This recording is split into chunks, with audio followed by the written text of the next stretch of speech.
Salam kepada Bapak dan Ibu dosen beserta teman-teman seminar Biblika. Saya Jamal Situmorang. Saya akan memaparkan seminar Biblika saya mengenai relasi suami dan istri sebagai gambaran Kristus dan jemaat dalam surat Efesus pasal 5 ayat 22 hingga 33 di dalam membangun spiritualitas keluarga Kristen. Nah, yang pertama, pendahuluan keluarga yang meneladani Kristus dan bertumbuh dalam adalah idaman dari setiap suami istri. Ketika memulai membangun sebuah rumah tangga dalam perkawinan. Namun kenyataan membuktikan bahwa saat ini begitu banyak keluarga Kristen yang mengalami kegagalan dan diakhiri dengan perceraian, baik keluarga yang baru dimulai maupun keluarga yang sudah lama menikah. Tidak dapat dipungkiri pada saat ini angka perceraian mencapai level yang cukup tinggi. Masalah yang timbul dalam keluarga yang memicu keretakan dan kehancuran bermacam-macam, dari masalah sepele sampai masalah besar. Permasalahan selanjutnya juga dipicu oleh ketidakmengertian peran masing-masing sebagai suami dan istri dalam keluarga. Nah, di manakah sebenarnya akar permasalahan dari keluarga yang akhirnya berantakan dan bagaimana sebenarnya membangun suatu keluarga yang dapat bertahan dan terus dibangun sekalipun banyak masalah yang timbul dalam proses berjalannya keluarga tersebut. Nah, berangkat dari situ, penulis mengambil judul dalam sajian ini yakni relasi suami dan istri sebagai gambaran Kristus dengan jemaat dalam surat Efesus pasal 5 ayat 22 hingga 33 di dalam membangun spiritualitas keluarga Kristen dengan capaian keluarga Kristen bisa menjadi keluarga yang bertumbuh dalam Kristus sekaligus menjadi teladan kepada semua keluarga. Lalu yang kedua, etimologi dan terminologi. Adapun kata kunci yang diambil oleh penyaji di sini yaitu berangkat dari tugas masing-masing sebagai suami dan istri, yakni kata tunduk dan mengasihi. Kata tunduk dalam bahasa Yunani berasal dari kata hupotaseste yang memiliki bentuk present middle imperatif, orang kedua plural. Dalam bentuk ini memiliki arti bahwa istri sedang diperintahkan untuk tunduk kepada suami. Bentuk imperatif mempertegaskan hal itu. Kata hupotaseste berasal dari kata dasar hupotasso yang memiliki arti menundukkan atau tunduk. Jadi dalam hubungan pernikahan, istri harus tunduk kepada suami. Kata hupotasso ini digunakan 38 kali di dalam perjanjian baru. Dalam hubungannya, istri tunduk kepada suami, yang mana secara umum digunakan di dalam Hellenistik Judaisme adalah upakou yang berarti taat, menurut, patuh, tunduk, dan menerima. Namun ada perbedaan antara hupotasso dengan upakou. Upakou di mana hupotasso selalu berbicara mengenai tingkatan otoritas seperti tuan dan hamba. Namun kata hupotasso dalam teks ini tidaklah sedang berbicara mengenai kualitas dari inferioritas tersebut, melainkan ketundukan yang memiliki hubungan timbal balik. Lalu yang kedua, mengasihi. Kata kasihilah berasal dari bahasa Yunani dengan kata agapate yang berasal dari kata dasar agapao yang berarti mengasihi, menunjukkan kasih dan menyukai. Kata ini dipakai dalam perjanjian baru sebanyak 143 kali. Dalam teks ini kata agapate memiliki bentuk kata kerja present imperatif aktif, yang berarti bahwa kata ini adalah perintah yang harus dilakukan secara terus-menerus. Agape merupakan cinta kasih yang suci, murni, dan tanpa mengharapkan balasan. Lalu yang ketiga, pokok-pokok teologi. Yang pertama, latar belakang surat Efesus. Surat kepada jemaat di Efesus ini ditulis oleh Rasul Paulus ketika ia sedang berada dalam penjara di Roma sekitar tahun 60 hingga 61 Masehi. Surat ini dikirim Paulus ke Efesus melalui seorang yang bernama Tikhikus. Pada waktu itu, masyarakatnya dari sisi keagamaan masih sangat dipengaruhi pada penyembahan terhadap Dewi Artemis. Dan zaman di mana jemaat di Efesus hidup adalah zaman yang sangat meninggikan kedudukan laki-laki. Akibatnya, para suami bebas bertindak sewenang-wenang terhadap istri karena tidak ada hukum yang akan menjeratnya. Nah, untuk mengantisipasi keadaan tersebut, Paulus memberikan dasar hubungan bagi suami dan istri. Yang pertama, Suami dan istri harus saling merendahkan diri, yaitu di ayat 21. Lalu yang kedua, istri harus tunduk dan taat terhadap suami karena suami adalah kepala, ayat 22 dan ayat 23. Hubungan suami istri ini Paulus jadikan analogi untuk menjelaskan tentang hubungan Kristus dengan jemaat. Nah, sebagai kepala, Kristus tidak bertindak sewenang-wenang terhadap tubuhnya, tetapi justru memelihara dan memberikan pertumbuhan hingga menjadi dewasa. Yang ketiga, suami sebagai kepala haruslah mengasihi istrinya, ayat 25. Oleh karena kasihnya kepada mempelainya, Kristus rela mengorbankan dirinya. Jadi hubungan Kristus dan jemaatnya harus menjadi pola hubungan antar pribadi sebagai suami istri maupun dalam jemaat. Yang bagian B, tanggung jawab istri terhadap suami, pasal 5 ayat 22 hingga 24. Dalam teks, Paulus pertama-tama menjelaskan tentang tanggung jawab seorang istri terhadap suaminya. Tanggung jawab yang terlihat dari perintah yang disampaikan oleh Paulus, di mana seorang istri harus tunduk kepada suaminya. Hal ini jelas terlihat dalam Efesus 5 ayat 22 yang mengatakan, "Hai istri, tunduklah kepada suamimu seperti kepada Tuhan."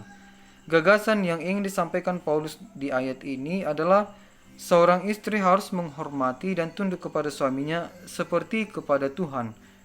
Yang menjadi pertanyaan ialah, apa makna dari istri tunduk kepada suami seperti kepada Tuhan? Nah, dalam teks Yunani dikatakan, "Hai gunaikos tois idiois andrasin hos tu kurio." Dalam kalimat ini tidak ada kata kerja di dalamnya.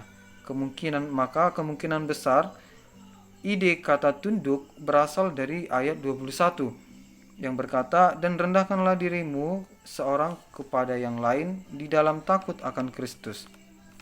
Sebab pada kenyataannya di kalimat dalam ayat 22 ini bergantung kepada ayat 21. Meskipun Lembaga Alkitab Indonesia menyusun perikop nas ini dengan memulainya dari ayat 22. Bahkan lebih dari itu, ayat 21 merupakan judul atau rangkuman dari seluruh bagian perikop ini. Sehingga ayat 21 ini menjadi dasar hidup jemaat, bukan saja di dalam ibadah, tetapi juga di luar ibadah, dalam keluarga, masyarakat, bidang politik, dan lain-lain. Memahami kata tunduk di sini harus dari perspektif benar, bukan sebuah tindakan ketidakberdayaan seorang istri. Allah memberikan hukum yang mengharuskan istri tunduk kepada suaminya bukan karena Allah menaruh dendam terhadap wanita. Sebaliknya, Allah meneguhkan peraturan itu demi melindungi kaum wanita dan keselarasan rumah tangga. Allah bermaksud agar wanita dijauhkan dari pengalaman-pengalaman yang kasar dalam hidup.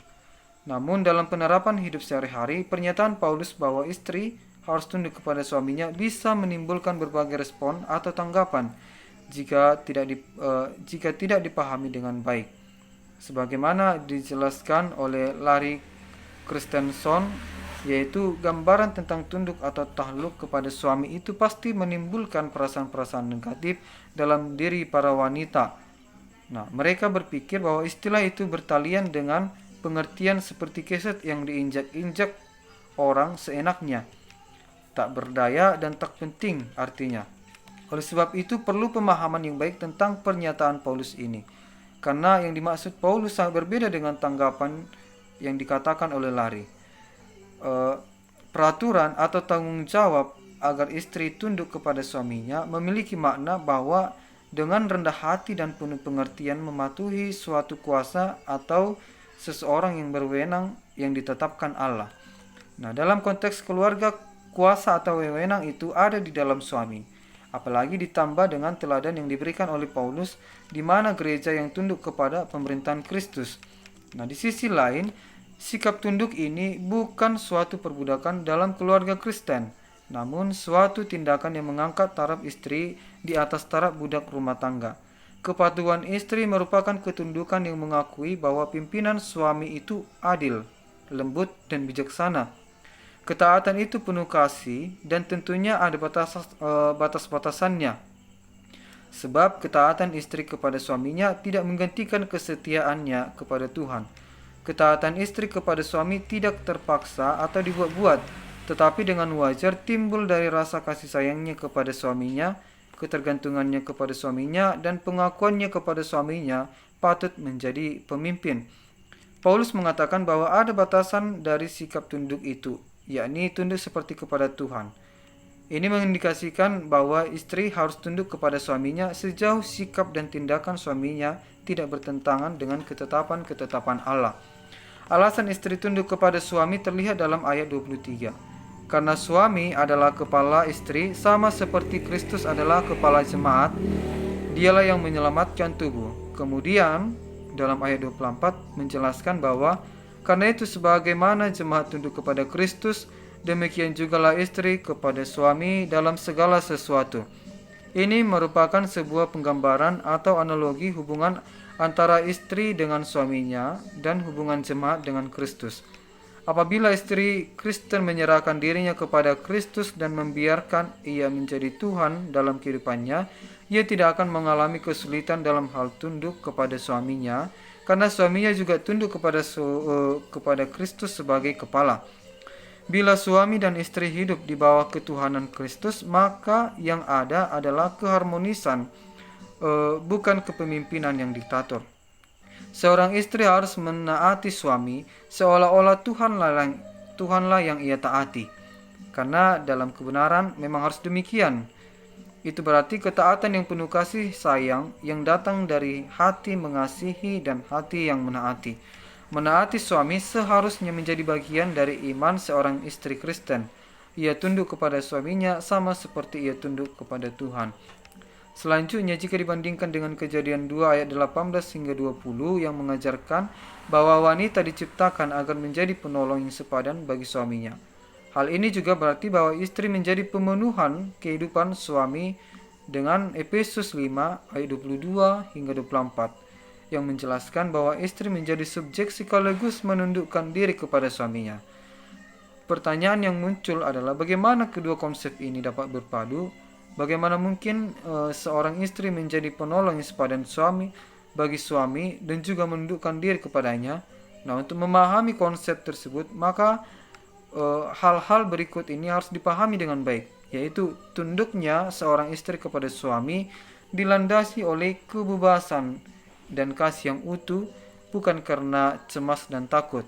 Gereja menundukkan diri kepada ketuhanan Kristus dengan sukarela sebagai tanggapan atas kasih-Nya. Motivasi seorang istri untuk tunduk kepada suami seharusnya sama seperti itu. Oleh sebab itu, menundukkan diri tidaklah berarti menjadi keset. Istri bukanlah sesuatu yang tidak berarti seperti boneka di tangan suaminya. Ia tetap memiliki kekhususan sebagai seorang pribadi dengan hak atas gagasan dan perasaannya. Istri bukanlah pelayan, ia tetap seorang manusia dengan kepribadian dan kebutuhan yang khas. Ia perlu diberi tanggung jawab dan kesempatan untuk mengambil keputusan sama seperti yang dilakukan oleh suaminya. Tatanan ini sudah ditetapkan oleh Allah, oleh sebab itu hubungan dalam pernikahan atau keluarga Kristen akan berjalan mulus jika pedoman itu diikuti oleh suami istri. Jika ketetapan ini tidak diikuti, melainkan seorang istri justru ingin berkuasa atas suaminya, maka konflik dalam keluarga bisa terjadi. Sejak penciptaan laki-laki dan perempuan, Allah sudah menetapkan bahwa perempuan adalah penolong yang sepadan atau cocok dengan laki-laki. Namun, keindahan hubungan dalam rumah tangga tersebut menjadi rusak ketika dosa masuk ke dalam hidup manusia, di mana akibatnya keberdosan itu menyebabkan perempuan ingin berkuasa atas suaminya. Lalu yang bagian C, tanggung jawab suami terhadap istri, pasal 5 ayat 25 hingga 33. Dalam ayat 25 hingga 33, Paulus dengan rinci menjelaskan tugas dan tanggung jawab seorang suami terhadap istrinya. Jika dalam ayat sebelumnya, kata yang dapat meringkaskan tugas tanggung jawab istri adalah tunduk, maka dari ayat-ayat tersebut, kata yang dapat meringkaskan tugas atau tanggung jawab suami adalah mengasihi. Tugas atau tanggung jawab untuk mengasihi juga merupakan perintah yang harus dilakukan oleh seorang suami, bukan sebuah pilihan yang boleh atau tidak boleh dilakukan. Paulus dengan tegas memerintahkan agar para suami mengasihi istrinya. Nah, untuk menegaskan tugas dan tanggung jawab para suami untuk mengasihi istrinya, Paulus menggunakan 3 indikator yang dapat dijadikan dasar bagi suami harus untuk mengasihi istrinya sebagai berikut. Yang pertama, suami wajib mengasihi istrinya sebagaimana Kristus mengasihi jemaat, yaitu ayat 25. Dalam bagian ini suami diperintahkan untuk mengasihi istri seperti Kristus mengasihi jemaat. Inti dari kasih Kristus terhadap jemaat adalah kasih yang rela berkorban, di mana Kristus telah menyerahkan dirinya bagi jemaat. Di sini Paulus ingin menekankan keteguhan sifat kasih Kristus sebagai pengantin laki-laki surgawi yang rela mengorbankan dirinya demi mempelai perempuan, yaitu jemaat. Dan bagi Paulus, pernikahan Kristen harus didasarkan kepada kasih Kristus bagi jemaatnya, dan inilah teladan panutan yang harus ditiru oleh para suami. Oleh sebab itu, Paulus mengangkat kasih dalam pernikahan ke tingkat yang setinggi-tingginya, karena ia melihat dalam rumah tangga Kristen suatu gambaran mengenai hubungan antara Kristus dan jemaat.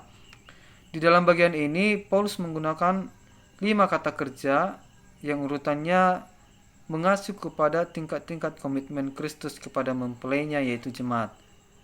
Yang pertama, penjelasannya yaitu Kristus mengasihi jemaat. Ia menyerahkan dirinya demi mempelainya itu untuk menguduskannya sesudah menyucikannya, dan akhirnya ia menempatkan jemaat di hadapannya dalam kemuliaan. Pernyataan ini sangat lengkap dan jelas sekali. Kelima kata kerja yang disebutkan adalah mengasihi, menyerahkan dirinya, menguduskannya, menyucikannya, dan menempatkan. Oleh sebab itu, beberapa ahli menganggap pernyataan itu dikutip dari suatu pengakuan atau liturgi atau kidung rohani yang dipakai di jemaat purba yang lebih dini. Di dalamnya pemeliharaan Kristus atas jemaat ditelusuri dari kekal sampai kekal, dan Paulus menggunakannya untuk mendasari pernikahan Kristen pada saat itu. Ungkapan ia mengasihi jemaat yang mendahului disebutnya pengorbanannya demi jemaat nampaknya merujuk kepada keadaan kekal dahulu ketika ia mulai mengasihi umatnya yang kemudian adalah jemaatnya, lalu mengambil keputusan untuk datang ke bumi dan menyelamatkannya. Kemudian setelah mengasihi jemaat, ia menyerahkan dirinya demi jemaat itu. Penyerahan itu tentunya merujuk kepada salib. Penggunaan kata mengasihi di sini berasal dari kata agapao. Ini bukan kasih yang biasa digerakkan oleh hawa nafsu atau gairah erotis, bukan juga kasih yang mengharapkan balasan seperti yang biasa berlaku di dunia. Kata mengasihi di sini sering dipakai untuk kasih Allah yang rela berkorban, tidak mengharapkan balasan, tidak mencari keuntungan diri sendiri, dan tidak mementingkan diri sendiri. Hal inilah juga yang harus dilakukan oleh suami kepada istri untuk mengorbankan kepentingan mereka sendiri demi kesejahteraan istri, bahkan harus rela melakukan pengorbanan tertinggi, yaitu pengorbanan diri mereka sendiri. Selanjutnya, tujuan Kristus mengorbankan dirinya adalah untuk menguduskannya sesudah ia menyucikan.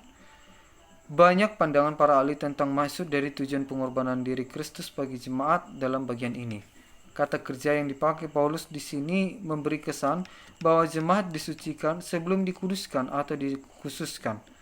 Penyucian pertama terjadi pada saat seseorang disucikan dari kesalahan dosa, ketika orang tersebut pertama kali percaya kepada Yesus Kristus. Hal ini terjadi melalui permandian dengan air dan firman yang tentu merujuk pada pembaptisan. Mungkin dengan menggunakan analogi ini, di sini Paulus sedang merujuk kepada permandian kedua mempelai yang dilakukan pada permulaan upacara perkawinan dalam kebudayaan Yahudi dan Yunani. Kasih suami juga merupakan kasih yang menguduskan, artinya memisahkan. Dalam upacara pernikahan, suami dipisahkan untuk menjadi milik istrinya, dan istri dipisahkan untuk menjadi milik suaminya. Kasih suami bagi istrinya harus menyucikan istrinya atau dirinya sehingga kedua-duanya lebih menyerupai Kristus. Setelah mempelai laki-laki surgawi menyucikan pengantin perempuannya dengan air dan firman untuk menguduskannya, ia akhirnya menempatkan pengantin perempuan itu di hadapan dirinya. Kata kerja menguduskan merujuk kepada proses yang sedang terjadi sekarang ini, di mana sikap dan kelakuan jemaat di bumi sedang dikuduskan dengan kuasa roh yang mendiaminya. Sementara itu, kata kerja menempatkan akan terjadi pada saat Kristus kembali untuk menerima pengantin perempuannya dengan cemerlang atau eksodon, yaitu kata sifat yang sering berkaitan dengan pakaian, dan karena itu merujuk kepada pakaian nikah yang indah dan anggun. Pengantin perempuan tidak memperelok diri, mempelai laki-laki lah yang oleh kasihnya berusaha memperelok pengantin perempuan dengan pengorbanan diri, pembersihan, dan pengudusan, sehingga akhirnya jemaat yang bebas dan sempurna layak ditempatkan di hadapan dirinya. Demikianlah penjelasan Paulus tentang tugas Kristus sebagai kepala jemaat sekaligus pengantin laki-laki yang tidak menghancurkan jemaat. Ia mengorbankan diri untuk melayani jemaat agar jemaat dapat mencapai cita-cita yang Yesus cita-citakan bagi jemaat itu, yaitu menjadi jemaat yang elok dan mulia. Demikian pula lah tugas suami sebagai kepala istri. Suami tidak menghancurkan istrinya atau mencegah istrinya menikmati kehidupan penuh. Justru sebaliknya, karena suami mengasihi istrinya, maka suami wajib ikhlas menyerahkan dirinya bagi istri, supaya istri mencapai potensinya di bawah Tuhan, dan dengan demikian istri mencapai kualitas dan cita diri yang seelok-eloknya. Yang berikutnya, suami harus mengasihi istrinya sama seperti dirinya sendiri. Nah, dalam indikator yang kedua ini, Paulus menegaskan sebagaimana seorang suami harus mengasihi istrinya, yaitu sebagaimana ia mengasihi tubuhnya sendiri. Sebab siapa yang mengasihi istrinya, mengasihi dirinya sendiri. Sepintas apabila dicermati bagian ini sangat berbeda dengan bagian sebelumnya, di mana dalam indikator pertama Paulus menuturkan tentang kasih yang begitu luhur yang dikerjakan oleh Kristus bagi jemaatnya, yang mana menjadi standar utama bagi seorang suami dalam mengasihi istrinya. Namun mulai ayat 28, Paulus kelihatannya turun dalam peraturan mengenai kasih Kristus yang demikian luhur, bahkan turun sampai ke perasaan laki-laki tentang tubuhnya sendiri. Jelas sekali sulit bagi seorang suami untuk memahami betapa besarnya kasih Kristus yang melampaui segala pengetahuan itu, dan tidak mudah untuk menerapkan kualitas kasih Kristus itu di dalam kehidupan sehari-hari. Meskipun demikian, dapat dipahami apa maksud mengasihi diri sendiri dalam kehidupan sehari-hari, di mana seorang suami minimal harus mengasihi istrinya seperti yang mengasihi dirinya sendiri, sebab tidak pernah orang membenci tubuhnya sendiri, melainkan mengasuh dan merawatnya. Setiap orang pasti memelihara tubuhnya, memberi makan, pakaian, dan lain sebagainya. Dengan demikian maksud Paulus mengatakan bahwa suami harus mengasihi istrinya sama seperti tubuhnya sendiri dapat dipahami dengan mudah. Di sini muncul pertanyaan, mengapa Paulus berkata bahwa seorang suami harus mengasihi istrinya seperti diri sendiri? Sebuah penalaran yang cocok dengan demikian dijelaskan oleh Paulus dengan mengutip dari teks Kejadian 2 ayat 24, yaitu, sebab itu laki-laki akan meninggalkan ayahnya dan ibunya dan bersatu dengan istrinya, sehingga keduanya itu menjadi satu daging. Ungkapan keduanya itu menjadi satu daging menunjukkan bahwa suami dan istri adalah satu, sehingga suami harus mengasihi istrinya seperti ia mengasihi dirinya sendiri. Persetubuhan jasmani dimaksudkan Allah untuk melambangkan dan menyatakan kesatuan antara dua pribadi, yaitu suami dan istri. Sesungguhnya di sini Paulus melihat dalam hubungan suami dan istri suatu model, yaitu kesatuan jemaat dengan Kristus, dan sejauh berkaitan dengan Kristus dan jemaatnya, maka ungkapan satu daging berarti sama dengan satu manusia baru. Dalam surat Efesus ada 3 gambaran tentang jemaat, yaitu sebagai tubuh, bangunan, dan mempelai. Masing-masing gambaran itu menekankan kesatuannya yang terjadi berdasarkan kesatuan dengan Kristus. Yang ketiga, indikator yang ketiga yaitu meninggalkan orang tua untuk bersatu dengan istrinya. Indikator ketiga dari peranan suami mengasihi istri adalah suami meninggalkan orang tuanya dan bersatu dengan istrinya. Teks dalam Efesus 5 ayat 31 adalah merupakan kutipan dari teks Kejadian 2 ayat 24, di mana pertama sekali pernikahan yang pertama dilakukan oleh Allah sendiri, yaitu antara Adam dan Hawa. Dalam hal ini, Paulus mengingat kembali apa yang telah menjadi ketetapan Allah dalam sebuah pernikahan dari semula. Kata meninggalkan berasal dari kata leipsei yang berarti to leave behind. Kata leipsei dapat diterjemahkan akan meninggalkan terus-menerus di belakang, apa yang sekaligus juga sebagai perintah. Dengan demikian, kata leipsei dapat diartikan bahwa suami akan meninggalkan ayah dan ibunya secara terus-menerus. Hal ini menjadi perintah kepada suami untuk meninggalkan ayah dan ibunya. Paulus memerintahkan suami untuk meninggalkan ayah dan ibunya dengan tujuan bersatu dengan istrinya. Hal ini merujuk kepada apa yang tertulis dalam Kejadian 2 ayat 24. Kesatuan antara suami dan istri merujuk kepada kesatuan antara Kristus dengan jemaat, dan hal ini adalah bagian dari maksud Allah untuk mempersatukan segala sesuatu. Kata bersatu berasal dari kata proskolesetai yang memiliki bentuk future indikatif pasif. Hal ini berarti membuat suami dan istri menjadi satu, bukanlah kedua pasangan itu, melainkan Allah yang menyatukan mereka. Hal menjadi satu dapat terjadi jika suami meninggalkan ayah dan ibunya dan memutuskan bersatu dengan istrinya.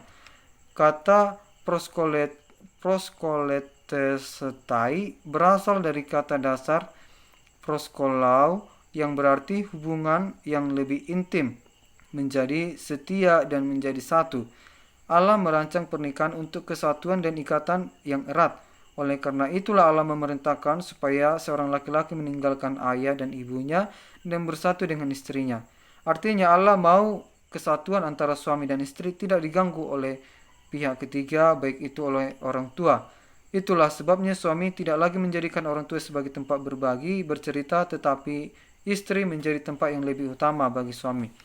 Kesatuan ini digambarkan seperti Kristus sebagai kepala dan jemaat adalah tubuhnya. Demikian halnya dengan suami yang menjadi kepala dan istri adalah tubuhnya. Ayat 23. Oleh karena itu, antara tubuh dan kepala tidak dapat dipisahkan.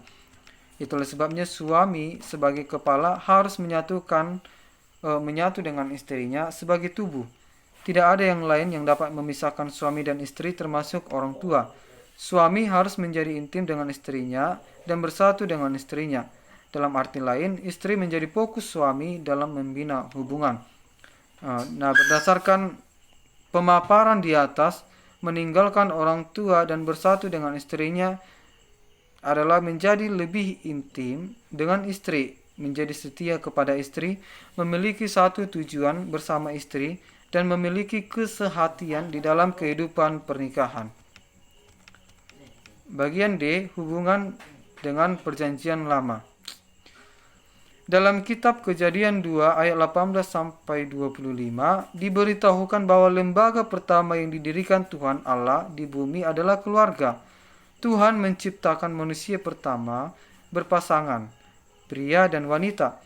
Keduanya diikat dalam lembaga pernikahan menjadi satu keluarga. Suami dan istri atau keluarga disebut sebagai gambar Allah, dan kesetaraan antara keduanya adalah kesetaraan dalam keberbedaan. Maka dalam hal tersebut kita dapat melihat adanya kesepadanan antara laki-laki dan perempuan dimaksudkan Allah agar mereka sama-sama dalam kebersamaan dapat melaksanakan rencana Allah dalam bentuk rumah tangga dengan dasar ketaatan atau ketundukan dan kasih. Hubungan antara suami dan istri juga dirancang oleh Allah dengan sangat khusus untuk mencerminkan keberadaannya. Lalu yang keempat, bagian penutup. Di dalam Alkitab jelas sekali dikatakan bagaimana seorang pria harus mengasihi istrinya seperti dirinya sendiri, dan seorang wanita hendaknya tunduk kepada suaminya. Dan memang itulah yang akan menjadi lem yang paling rekat bagi relasi suami istri, sehingga hubungan Kristus dan jemaat akan terpancar di dalam keluarga tersebut, sehingga pernikahan itu akan masuk ke dalam kebahagiaan yang sesungguhnya. Suami dan istri yang memahami hak dan kewajiban masing-masing akan membuat keluarga tersebut langgeng dan terhindar dari degradasi dan kehancuran. Sekalipun harus disadari bahwa konflik masih bisa terjadi, tetapi kemungkinan besar tidak akan sampai membawa kepada perpecahan keluarga tersebut. Pengajaran Rasul Paulus dalam kitab Efesus ini hendaknya menjadi patron dalam membangun spiritualitas dalam keluarga. Keluarga merupakan gambaran hubungan Kristus dengan jemaat. Kristus yang pertama mengasihi jemaat sehingga jemaat tunduk kepada Kristus. Demikian juga hubungan suami dengan istri. Suami harus terlebih dahulu mengasihi istri dan secara otomatis istri akan tunduk kepada suami. Hal ini tidak boleh dibalik dengan menuntut istri tunduk kepada suami supaya suami mengasihi istri.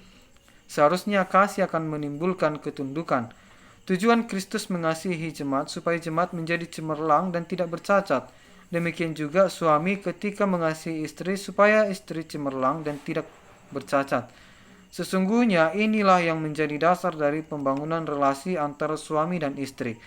Kesediaan untuk hidup sesuai dengan untuk hidup dan seturut dengan kehendak Tuhan, menjadikan Tuhan sebagai poros atau sentral utama dalam kehidupan keluarga sangat dibutuhkan dalam membangun spiritualitas dalam keluarga.